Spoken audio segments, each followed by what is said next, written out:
Bapak Ibu, seperti judul yang sudah kita bacakan tadi ya, pada pagi hari ini dalam pelajaran katekisasi kita akan belajar tentang memberi kepada Allah.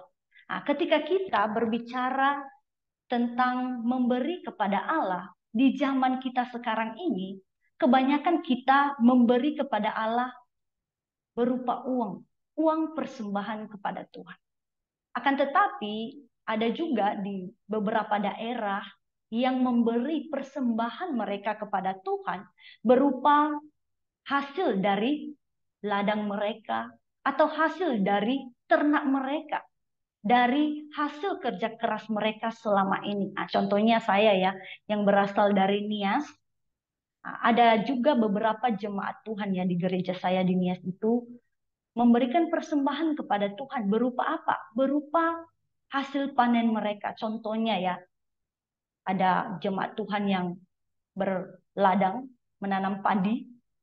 Ketika mereka panen hasil padi mereka, mereka membawa persembahan ya, hasil dari panen padinya ke gereja untuk dipersembahkan kepada Tuhan.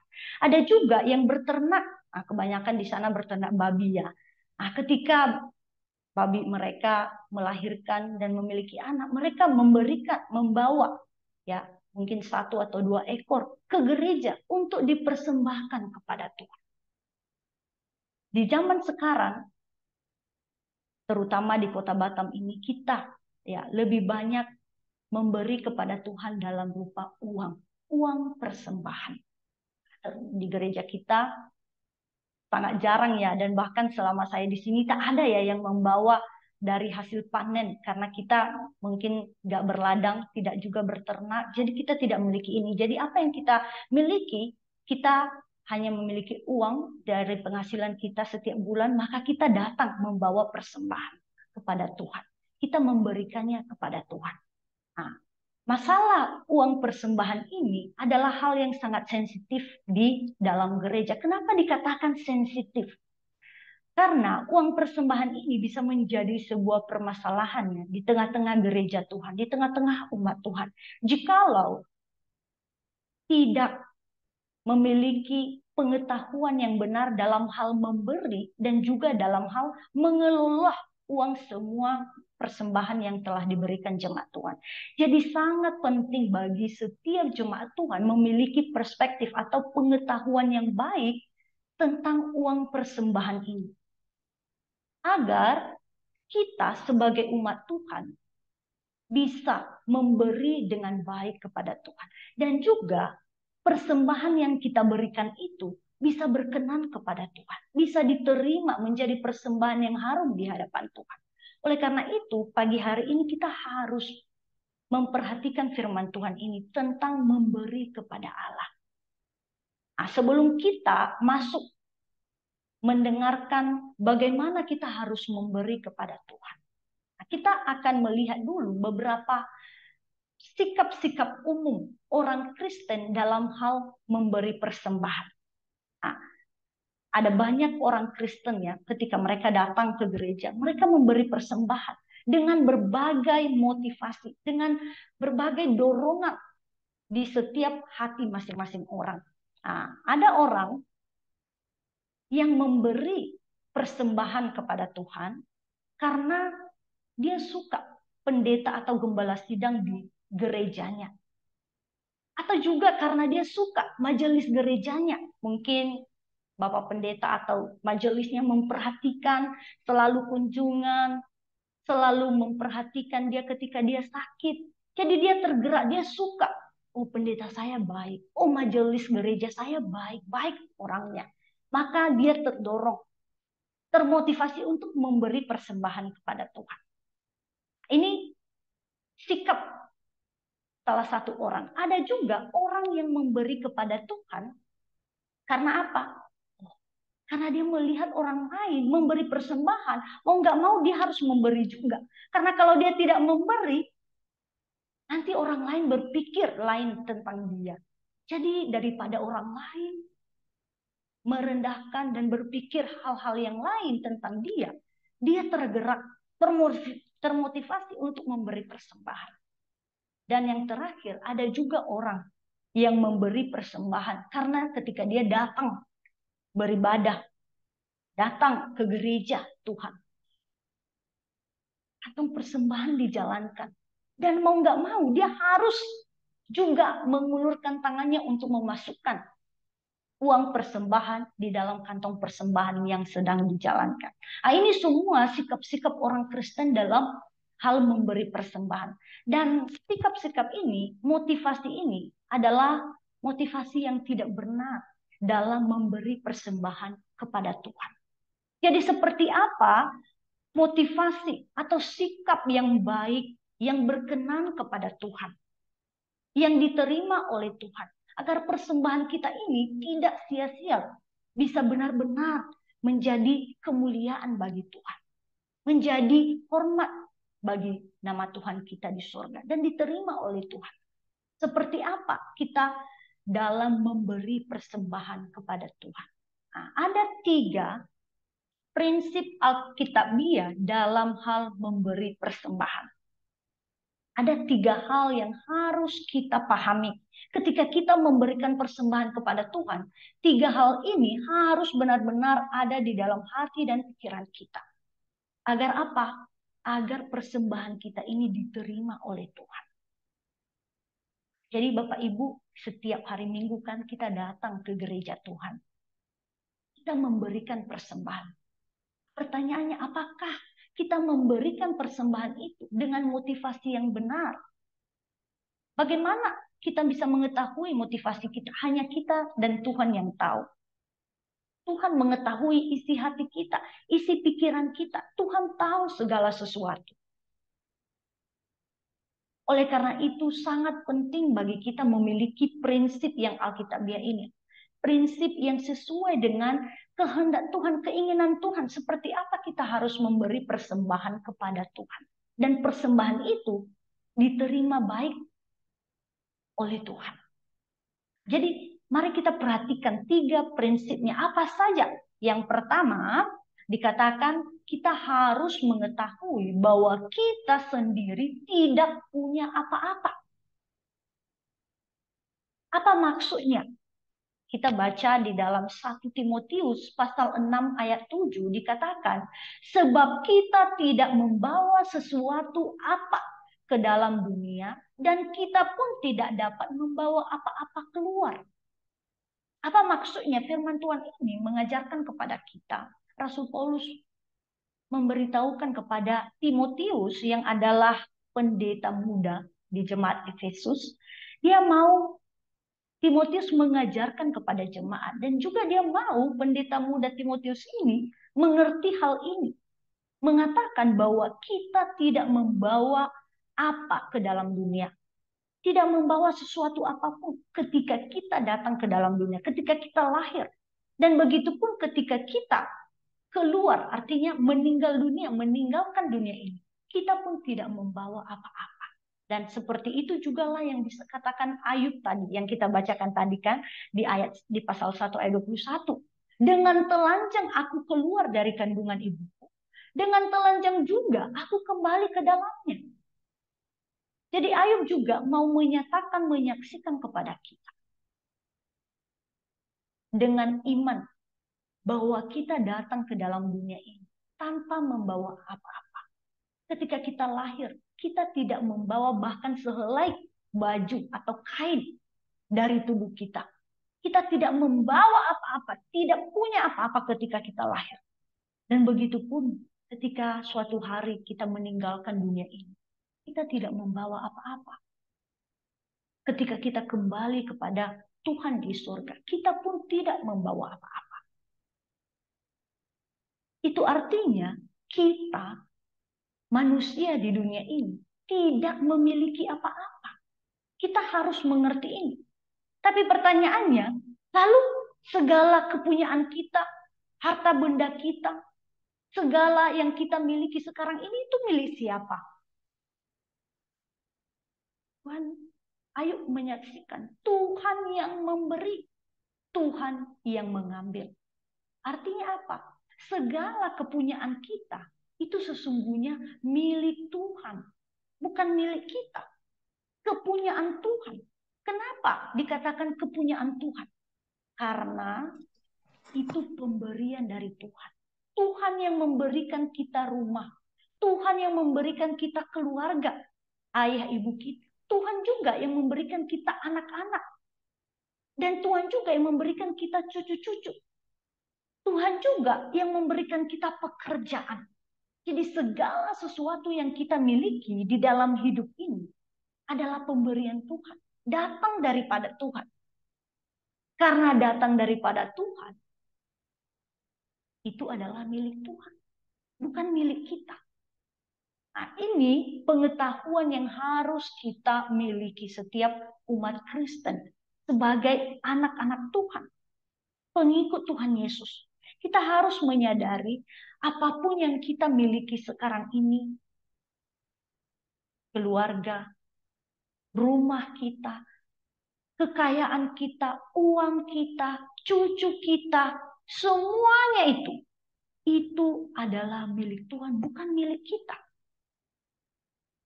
Oleh karena itu, karena bukan milik kita, bukankah sangat mudah bagi kita dalam hal memberi?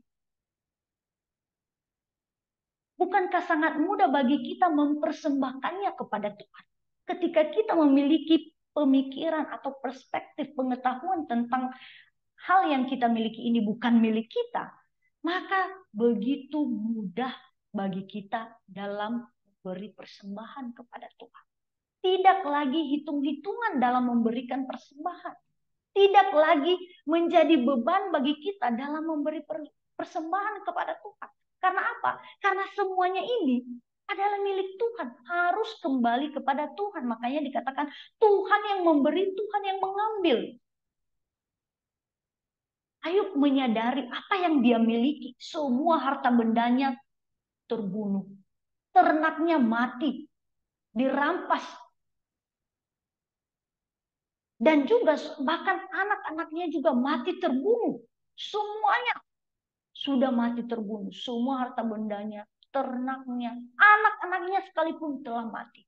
Tapi di tengah-tengah duka cita dan penderitaan yang besar ini, Ayub mampu mengatakan, Tuhan yang memberi, Tuhan yang mengambil. Dia menyadari bahwa segala yang dia miliki ini bukan milik dia. Milik Tuhan. Kepunyaan Tuhan. Jadi kalau Tuhan mau ambil, ya itu terserah Tuhan. Karena toh itu juga kepunyaan Tuhan.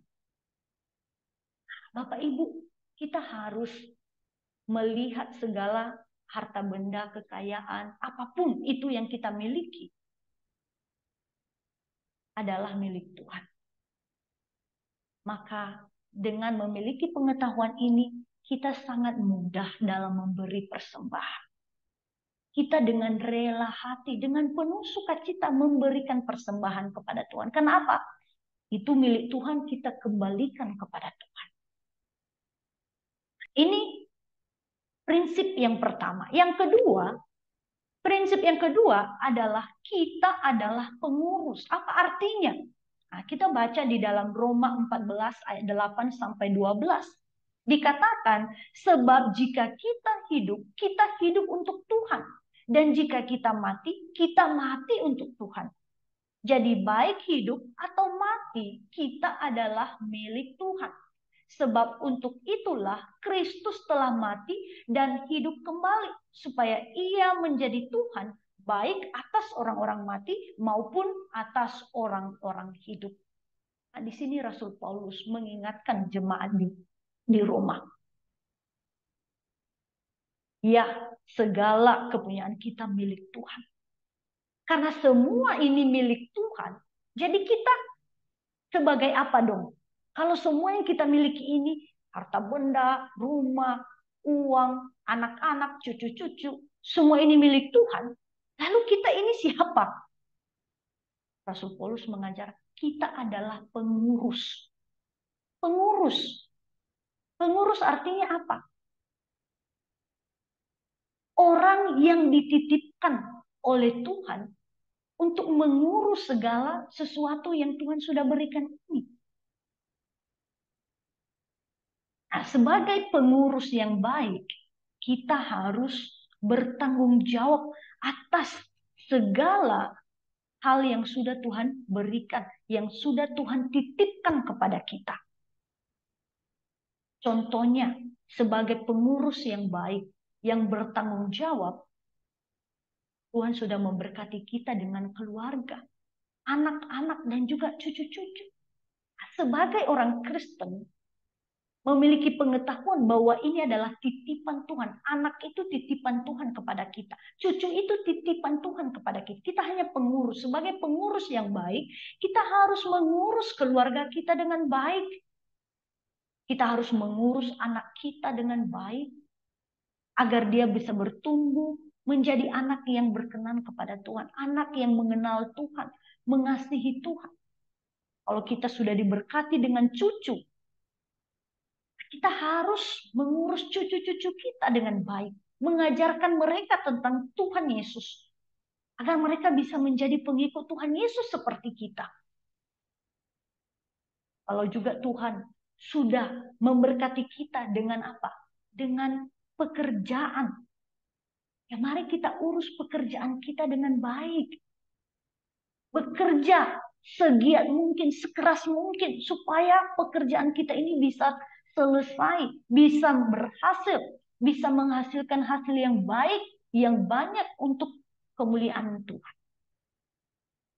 Kalau kita juga sudah diberkati dengan rumah oleh Tuhan, kita sebagai pengurus harus mengurus rumah kita dengan baik. Merawat rumah kita. Kalau ada suatu hal yang tidak baik, yang kita pikirkan kurang baik, kita bisa perbaiki supaya bisa terurus dengan baik. Contohnya kalau rumah kita bocor, kita carikan tukangnya untuk bisa memperbaiki hal yang bocor ini. Supaya tidak bocor lagi. Nah, dalam hal inilah kita mengurus. Dan juga dalam hal uang. Mungkin kita diberkati dengan uang, harta kekayaan di dalam kehidupan kita. Mari kita menjadi pengurus yang baik. Menjadi pengurus yang baik dalam hal mengelola uang. Kita harus kelola uang kita dengan baik. Contohnya, kita harus ketika kita mendapatkan uang, kita harus pikirkan, harus sisihkan untuk persembahan dulu. Untuk kita berikan kepada Tuhan. Kita juga harus sisihkan beberapa untuk apa? Untuk kehidupan keluarga kita, untuk kesehatan kita, dan untuk hal-hal yang lain. Kita harus mengelolanya dengan baik, supaya bisa terpakai sesuai dengan tujuan yang baik. Tidak berhambur-hamburan, dan juga tidak kekurangan. Dalam hal inilah kita dipanggil sebagai pengurus. Jadi apapun yang kita miliki, kita ini hanya pengurusnya. Hanya dititipkan oleh Tuhan untuk menjalankannya dan mengelolanya. Dan sebagai anak-anak Tuhan, kita harus mengelolanya dengan benar. Memiliki perspektif pengetahuan bahwa kita ini pengurus, ini akan sangat membantu kita dalam memberi persembahan kepada Tuhan. Kalau kita tahu kita ini pengurus, pengelola, kita harus kelola keuangan kita. Jangan sampai setiap bulan itu tidak ada persembahan yang kita bisa berikan kepada Tuhan. Jangan sampai tidak ada uang yang kita bisa persembahkan kepada Tuhan. Atau tidak ada suatu apapun yang kita bisa berikan kepada Tuhan. Kalau kita sampai dalam bulan itu tidak bisa memberi persembahan, itu artinya kita tidak menjadi pengurus yang baik. Tidak menjalankan tugas yang diberikan Tuhan kepada kita dengan baik.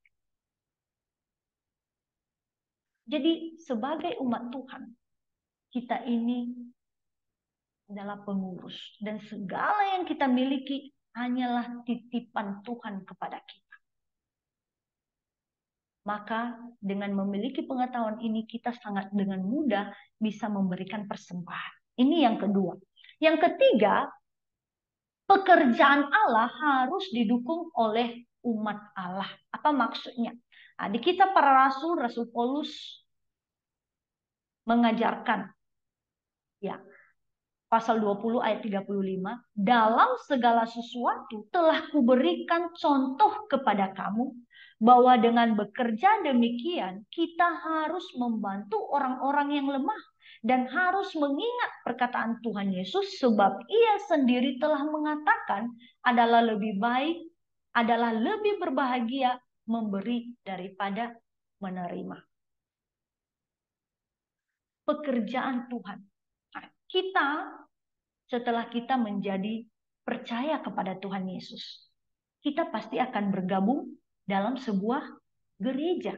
Kita akan bergabung di sebuah gereja.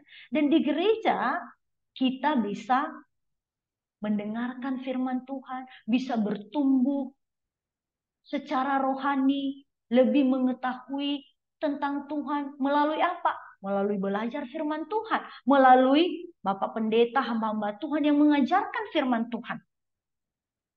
Dan di dalam gereja kita setiap hari Minggu, setiap persekutuan juga kita datang bersama-sama ke rumah Tuhan untuk bersekutu.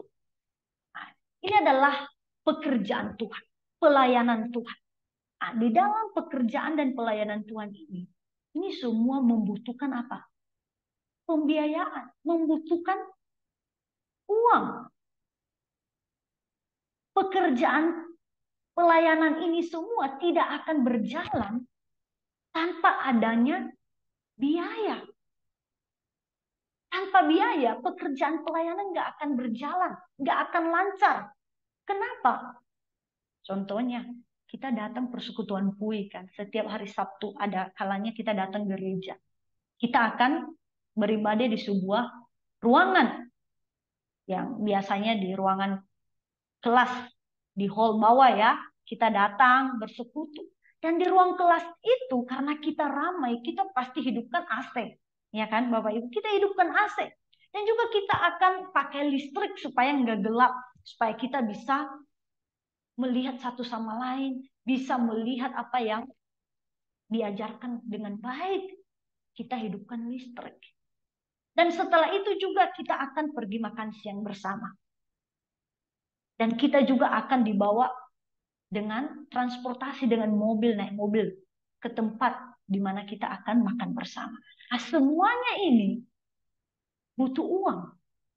Untuk menyalakan AC itu butuh uang. Untuk listrik hidup itu butuh uang. Untuk membayar uang listrik. Pergi makan di luar itu juga butuh uang. Juga kita naik kendaraan juga itu butuh uang, beli bensin. Semuanya butuh uang.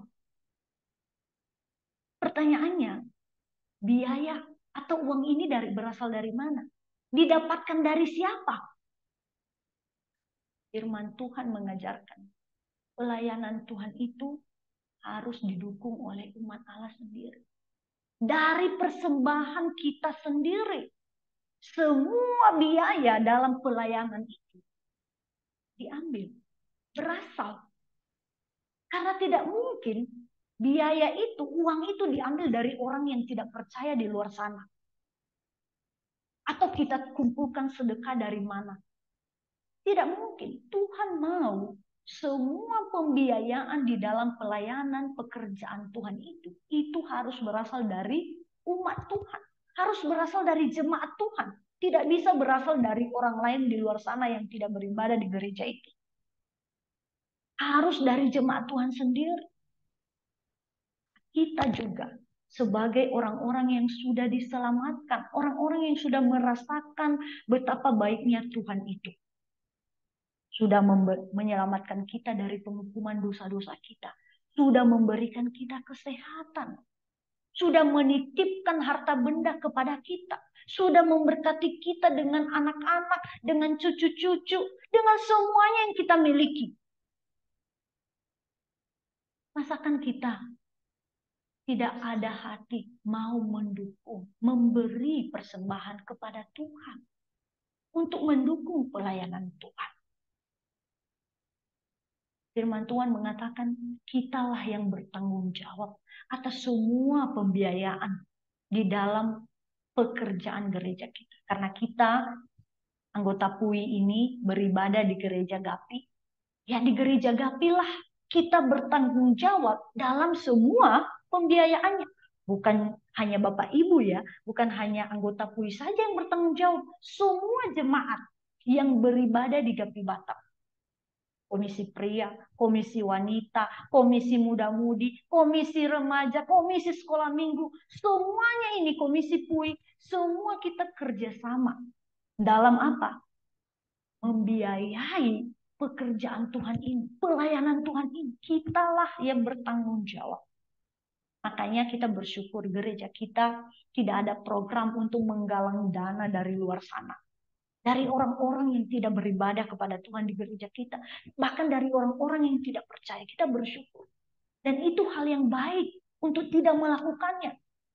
Karena Tuhan menginginkan pekerjaan Tuhan itu ditanggung, dibiayain oleh jemaat Tuhan sendiri.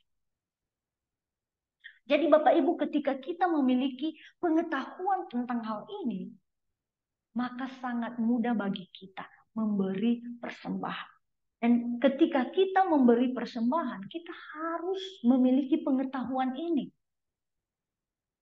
Jadi ketika kita datang beribadah, kebaktian umum di hari Minggu, persekutuan usia indah, atau persekutuan lain yang kita miliki, ketika waktunya memberikan persembahan, kita berikan persembahan. Dengan apa? Dengan pengetahuan yang kita pelajari pagi ini. Yang pertama, ingat, kita ini tidak punya apa-apa. Segala kepunyaan kita itu milik Tuhan. Yang kedua, kita ini hanya sebagai pengurus. Segala kepunyaan yang kita rasa milik kita itu adalah titipan Tuhan kepada kita. Dan yang ketiga, pekerjaan Tuhan itu tanggung jawab kita. Pelayanan Tuhan itu adalah kewajiban kita untuk mendukung, untuk membiayainya. Setelah mengetahui hal ini, maka begitu senangnya kita akan memberikan persembahan. Tidak menjadi beban lagi, tidak menjadi suatu hal yang sangat sulit mengulurkan tangan untuk memberikan persembahan setiap kalinya kepada Tuhan. Kenapa? Karena semuanya ini, meskipun kita berikan persembahan ke gereja, sesungguhnya kita berikan kepada Tuhan. Kepada Tuhan kita berikan persembahan itu. Bukan kepada manusia. Tuhan mempercayakan gereja Tuhan untuk mengelola semua uang itu. Untuk dipakai dalam pekerjaan Tuhan. Jadi persembahan kita itu bukan milik gereja, milik Tuhan. Gereja juga hanya sebagai pengurus yang mengelola. Yang membagi dalam hal apa persembahan ini digunakan. Untuk apa uang persembahan ini digunakan? Gereja bertanggung jawab untuk hal itu. Jadi sesungguhnya ini kita berikan kepada Tuhan. Selanjutnya, dalam hal memberi persembahan, kita harus mengetahui juga bahwa hidup kita sebagai orang Kristen ini hanya sebagai pengembara saja di dunia ini. Hanya sebagai pengembara. Seperti dalam Filipi pasal 3 ayat 20, firman Tuhan berkata, karena kewargaan kita adalah di dalam sorga. Dan dari situ juga kita menantikan Tuhan Yesus sebagai juru selamat. Setelah kita percaya kepada Tuhan Yesus, kita bukan milik dunia ini. Kewargaan negaraan kita bukan di dunia ini, tapi di sorga. Rumah kita yang abadi itu di sorga. Hidup kita di dunia ini yang mungkin 80-90 tahun, kalau Tuhan berkehendak, itu hanya sebagai pelancong atau pengembara. Hanya sebentar saja. Sesungguhnya hidup kita yang abadi, yang selama-lamanya itu nantinya ada di surga. Jadi kalau kita memiliki fakta ini tentang hidup kita seorang Kristen, maka sangat tidak menjadi sulit bagi kita dalam hal memberi persembahan. Karena apa? Karena kita tahu hidup di dunia ini hanya sementara. Hidup kita yang kekal itu ada di surga. Karena Tuhan sudah menyelamatkan kita. Kita sudah percaya kepada Tuhan Yesus. Kita sudah mau ikut Tuhan Yesus. Kita bukan lagi di dunia ini, tapi di sorga. Dan lebih daripada itu, Tuhan Yesus mengingatkan kita, firman Tuhan mengingatkan kita. Sebagai umat Tuhan, kita harus hati-hati dalam berpikir tentang harta benda. Karena dikatakan, di mana hartamu berada, di situ juga hatimu berada. Firman Tuhan mengatakan, janganlah kamu mengumpulkan harta di bumi, tetapi kumpulkanlah bagimu harta di surga. Kita sebagai orang-orang Kristen, harta kita yang sesungguhnya itu adalah yang di surga. Kenapa? Karena harta yang di surga lah yang kekal, yang selama-lamanya. Harta di dunia ini hanya sementara. Hanya selagi kita mengembara di dunia ini bisa digunakan. Tidak akan dibawa bersama kita di surga. Makanya Tuhan Yesus mengajarkan di dalam firman Tuhan. Janganlah kamu mengumpulkan harta di bumi ini. Tuhan Yesus tidak bermaksud kita tidak boleh bekerja ya. Kita tidak boleh mencari nafkah hidup setiap hari. Tuhan Yesus mengatakan, janganlah kamu mengumpulkan harta di bumi ini. Kita boleh bekerja, kita boleh berusaha, kita boleh berbisnis, kita boleh melakukan segala sesuatu untuk mendapatkan biaya hidup kita setiap hari. Tapi Tuhan Yesus mengingatkan, janganlah kamu hanya terpaku, hanya untuk mengumpulkan harta di dunia ini. Kamu bekerja hanya supaya saya kaya di dunia ini, supaya saya bisa menjadi seorang ternama di dunia ini, supaya saya bisa dikenal sebagai orang kaya di Batam ini. Saya harus bekerja dan melupakan Tuhan. Bekerja keras, tidak datang ibadah. Tidak datang lagi persekutuan. Tidak lagi berdoa, tidak lagi mendengarkan firman Tuhan. Hanya maunya bekerja terus-menerus tanpa henti. Dan tidak mau memikirkan tentang itu. Itulah yang dilarang oleh Tuhan. Janganlah kamu mengumpulkan harta di bumi. Kenapa? Karena harta di bumi ini, kalau kita baca selanjutnya itu akan dimakan nyengat. Tidak akan bertahan lama selama-lamanya. Itu hanya sementara. Tapi kumpulkanlah bagimu harta surgawi. Bagaimana kita mengumpulkan harta surgawi? Dalam pekerjaan kita bekerja. Ya benar, bekerja keras. Tuhan juga mengajarkan kita bekerja keras. Tapi ketika kita bekerja, kita juga jangan lupa untuk selalu mengandalkan Tuhan. Selalu berdoa, selalu datang beribadah. Jangan karena pekerjaan kita tidak datang ibadah. Jangan karena pekerjaan kita melupakan persekutuan kita. Kita harus jalankan usaha kita, pekerjaan kita. Tetapi di atas semuanya kita harus ingat Tuhan. Selamatkan Tuhan. Dan bagaimana kita mengumpulkan harta surgawi itu? Ketika kita contohnya mengelola keuangan kita dengan baik. Ya, tidak lupa memberikan persembahan. Sesungguhnya ketika kita memberikan persembahan, kita sudah mengumpulkan harta kita di surga. Atau menolong orang lain. Atau terlibat di dalam pelayanan puing. Atau berdoa bagi orang lain. Kita sudah mengumpulkan harta surgawi kita ketika kita melakukan semuanya itu. Jadi inilah yang harus kita tahu tentang seorang Kristen, seorang yang sudah percaya kepada Tuhan. Jadi pertanyaan selanjutnya, bagaimana kita harus memberi persembahan nih?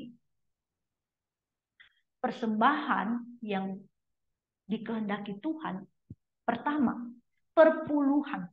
Perpuluhan itu seperti apa? Aturan umum sesuai dengan perintah Tuhan di dalam firman Tuhan. Tuhan memerintahkan kepada setiap umat Kristen memberikan persepuluhan. Artinya 10% dari penghasilan kita. Nah, mungkin Bapak Ibu karena sudah berusia lanjut, kita tidak bekerja lagi kan. Kita tidak memiliki pekerjaan yang menghasilkan setiap bulan. Tetapi Bapak Ibu kan memiliki anak-anak, ada cucu-cucu. Pasti anak-anak atau cucu-cucu memberikan kepada kita uang. Setiap kali mereka memberikan kepada kita uang, kita harus ingat memberikan perpuluhan kita kepada Tuhan. Mungkin anak kita memberikan kita contohnya 1 juta per bulan. 10% dari 1 juta berapa? 100.000. 100.000. Ya, 100.000.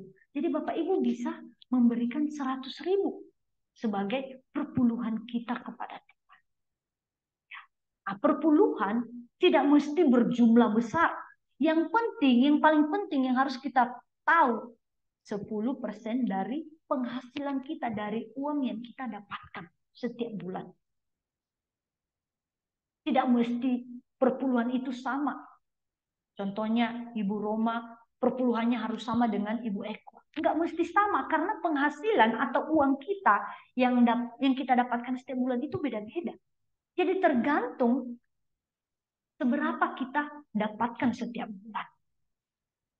Jadi perpuluhan itu intinya tidak sama dengan satu sama lain, tapi 10% dari yang kita dapatkan setiap bulan. Ini perintah Tuhan.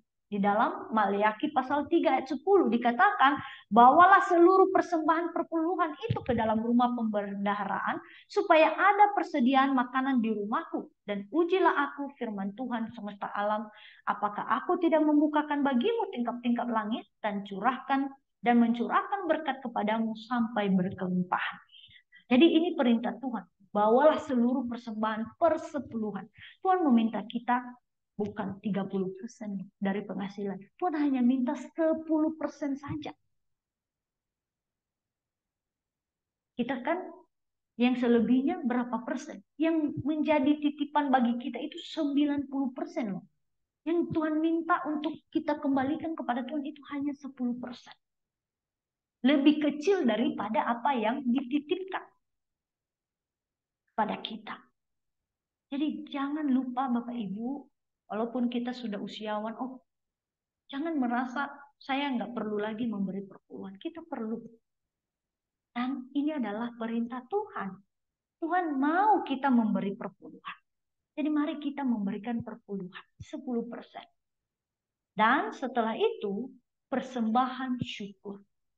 Di dalam firman Tuhan, persembahan syukur ini tidak dipersenkan atau tidak diminta 10 atau 15% atau 1%. Enggak. Ini diberikan secara sukarela.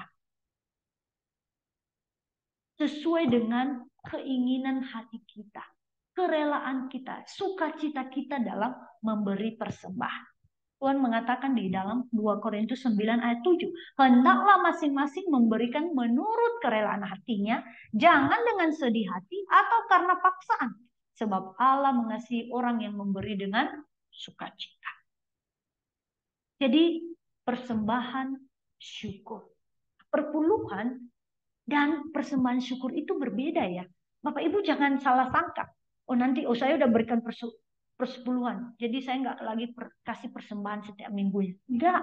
Itu dua hal yang berbeda. Perpuluhan itu memang harus 10%. Persembahan kita sebagai ucapan syukur, kita bisa berikan sukarela seberapa yang kita mau, seberapa hati kita terdorong berikan persembahan. Jadi setiap hari Minggu, mari kita bawa persembahan ucapan syukur. Dan kalau setiap bulan, sekali sebulan kita bawa persembahan perpuluhan kita.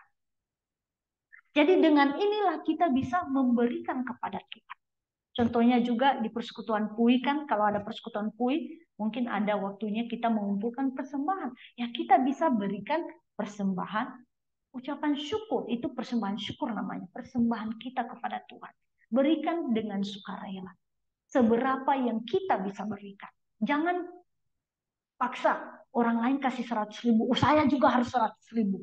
Gak mesti. Orang lain kasih 50, saya juga kasih 50. Gak mesti. Kalau kita hanya bisa kasih contohnya 20.000, tak masalah, kasih 20.000. Tapi kalau kita juga bisa memberikan 100.000, jangan juga tahan diri Bapak Ibu untuk tidak memberikan. Kalau kita bisa berikan ucapan syukur 100.000, kita juga bisa kasih 100.000. Jadi inilah persembahan yang kita bisa berikan kepada kita. Ya, jadi Bapak Ibu setiap hari Minggu kita datang bawa persembahan kita kepada Tuhan. Dan persembahan itu dikatakan pemberian kita harus keluar dari rasa syukur spontan dan bukan oleh karena keharusan hukum. Atau karena diperintahkan Tuhan 10%, ya udahlah terpaksalah karena saya udah jadi orang Kristen saya kasih dengan berat hati. Kita harus membawa persembahan kita semuanya itu perpuluhan, persembahan syukur dengan sukacita, rasa syukur. Saya sudah diselamatkan, saya sudah menjadi anak Tuhan. Tuhan sudah memberkati saya begitu banyak dalam kehidupan saya. Kenapa saya tidak bisa memberikan persembahan syukur, memberikan perpuluhan kepada Tuhan? Jadi ketika kita memberikan persembahan setiap kalinya, ingat harus dengan ucapan syukur, dengan penuh sukacita. Ya, dan katakan pemberian kita harus merupakan ukuran dari cinta kita yang dalam dan pengabdian yang tak putus-putusnya bagi Tuhan. Jadi tidak dipatok persembahan syukur itu, persembahan setiap minggu berapa, tapi dengan seberapa kita cinta Tuhan, sebegitulah kita berikan. Seberapa kita mampu dengan sukarela, dengan sukacita kita berikan kepada. Maka dengan semuanya ini Tuhan akan memberkati kita. Tuhan berjanji kalau kita melakukan semuanya ini, Tuhan akan memberkati kita. Dan ada dua kesaksian orang loh Bapak Ibu yang saya mau sharekan. Yang pertama, Robert Le Tourneur. Nah, Robert ini ketika dia baru memulai ya usahanya. Dia baru memulai usahanya. Dan juga dia masih muda. Dan ketika dia baru merintis usahanya, dia berjanji di dalam hatinya kepada Tuhan, Tuhan, saya akan kasih perpuluhan saya nanti ketika bisnis saya sudah gede, sudah berhasil, sudah menghasilkan banyak uang. Saya berjanji deh, saya akan kasih 10% dari semua pendapatan dari usaha saya ini. Ini janji dia kepada Tuhan. Lalu apa yang terjadi? 1 tahun setelah dia berjanji itu, usahanya hampir bangkrut Bapak Ibu. Hampir bangkrut. Baru ketika hampir bangkrut, dia sadar, oh, janji saya kepada Tuhan itu tidak benar, tidak sesuai dengan kehendak Tuhan. Tuhan mengharuskan saya harus memberikan perpuluhan setiap kalinya, bukan menunggu sampai usaha saya gede, supaya sampai usaha saya besar dulu, menghasilkan banyak uang dulu, baru saya bisa kasih perpuluhan. Itu janji yang tidak benar. Jadi dia bertobat, dia berubah, dan dia berjanji, Tuhan, mulai sekarang saya akan kasih perpuluhan. Tidak menunggu lagi sampai usaha saya berhasil, supaya sampai usaha saya gede, berpenghasilan banyak, baru saya kasih perpuluhan. Mulai sekarang saya akan kasih perpuluhan. Dan dia praktekkan setiap bulan dia kasih perpuluhan. Dan apa yang terjadi? Langsung Tuhan berkati. Tuhan berkati dia loh. Dengan apa? Usahanya tidak jadi bangkrut. Bahkan bertambah besar, dan bertambah besar. Usahanya berkembang sangat pesat setelah dia berjanji di hadapan Tuhan. Nah, ini kesaksian dari Robert. Dan setelah usahanya jadi besar, dia tergerak hatinya memberikan apa? Memberikan lebih banyak kepada Tuhan. Karena dia tahu semuanya ini berasal dari Tuhan. Ini milik Tuhan. Dia bukan hanya memberikan 10% lagi. Dia memberikan 90%. 90% dari semua usahanya itu. Kalau dia dapat 100 juta per bulan, 90% artinya 90 juta dia berikan kepada Tuhan. Dia persembahkan kepada Tuhan. Yang 10%-nya itulah jadi miliknya. Itulah yang dikelolanya. Jadi kalau 100 juta tadi, 90 juta dia kasih kepada Tuhan, 10 jutanya itu untuk kehidupannya. Ini dengan iman dia berikan. Dan kita lihat bagaimana Tuhan memberkati orang-orang yang mau memberi kepada Tuhan. Tuhan nggak akan tangannya pendek dalam memberkati setiap orang yang mau memberikan kepada Tuhan. Dan kesaksian yang lain lagi. Ada namanya William Colgate. William Colgate. Nah, William Colgate juga seorang yang percaya kepada Tuhan Yesus. Dia percaya kepada Tuhan. Dan ketika dia mulai usahanya, usaha sabun, dia sudah menetapkan hatinya, berkomitmen, saya akan kasih persembahan perpuluhan, persembahan syukur kepada Tuhan. Usaha saya ini lancar atau tidak lancar, tidak mesti. Yang penting mulai sekarang saya harus memberikan kepada Tuhan. Karena apa? Tuhan sudah memberkati saya dengan begitu banyak. Dan setiap kali, setiap minggu, dia tidak henti-hentinya memberi persembahan kepada Tuhan, perpuluhan, persembahan syukur. Dia berikan. Apa yang terjadi Bapak Ibu? Usahanya yang dimulai dengan kecil itu berkembang begitu besar. Usahanya begitu berhasil. Dan bahkan usahanya ini dia rintis dengan temannya ya. Temannya. Ketika usahanya ini dalam proses menjadi besar, usahanya ini ternyata meninggal dunia. Oleh karena itu, semua aset dari usaha ini, dari usaha sabun ini, menjadi miliknya sendiri. Menjadi tidak sharing lagi dengan temannya. Nah ini berkat Tuhan. Bukan berarti temannya meninggal dunia itu karena Robert sendiri atau Bill Gates sendiri. Enggak. Karena memang jalan Tuhan. Demikian memberkati ya William Colgate dengan begitu besar usahanya dan dia tetap memberikan persembahan kepada Tuhan. Dari awal dia mulai rintis sampai berkembang dan berpenghasilan begitu banyak, dia tetap memberikan persembahan kepada Tuhan. Dan bahkan pada akhirnya apa yang dia lakukan? Dia berikan kepada Tuhan. Dia dukung gereja Tuhan, pelayanan Tuhan. Dia berikan semua penghasilan, keuntungan yang dia dapatkan untuk pekerjaan Tuhan. Dia berikan kepada Tuhan. Karena dia tahu semua yang dia miliki ini datang daripada Tuhan. Itu kepunyaan Tuhan harus kembali kepada Tuhan. Jadi Bapak Ibu, di pagi hari ini kita diajarkan tentang memberi kepada Tuhan. Jadi meskipun kita sudah usiawan, juga kita bisa memberi kepada Tuhan. Mari kita bawa persembahan perpuluhan, persembahan ucapan syukur kita setiap kali. Dan mari kita berikan dengan ucapan syukur, dengan sukarela, bukan karena beban terpaksa, tapi kita tahu Tuhan sudah memberkati saya dengan semuanya ini, maka saya juga bisa mengembalikannya kepada Tuhan dan pekerjaan Tuhan. Dan di dalam gereja kita, Bible Presbyterian ya, yang mengelola semua persembahan ini adalah gereja Tuhan.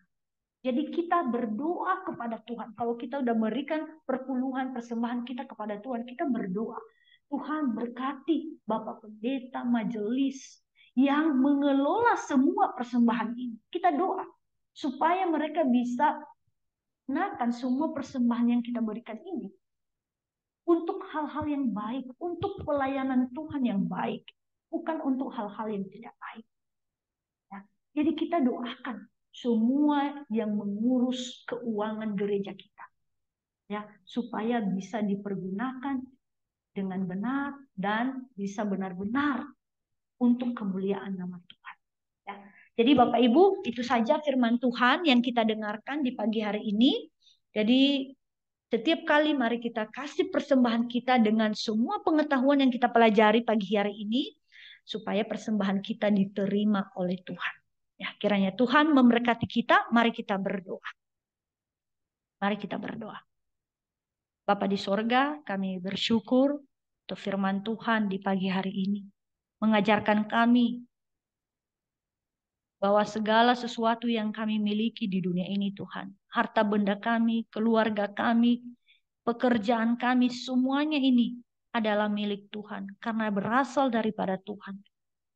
Biarlah kami Tuhan senantiasa memiliki pengetahuan akan hal ini agar kami setiap kalinya bisa dengan ucapan syukur memberikan persembahan kepada Tuhan. Berikan perpuluhan kami, membawa persembahan ucapan syukur kami kepadamu Tuhan. Dan terimalah semua persembahan umatmu ini, agar persembahan kami benar-benar menjadi persembahan yang berbau harum di hadapanmu. Kami berdoa untuk Bapak Pendeta, majelis gereja yang mengelola semua persembahan dari umatmu ini. Berikan hikmat kepada mereka dan kesatuan hati agar bisa memakai semua persembahan ini dalam hal-hal yang baik untuk pengembangan pertumbuhan gereja dan pelayanan Tuhan di gereja kami ini. Kami serahkan semuanya ini di dalam nama Tuhan Yesus kami berdoa.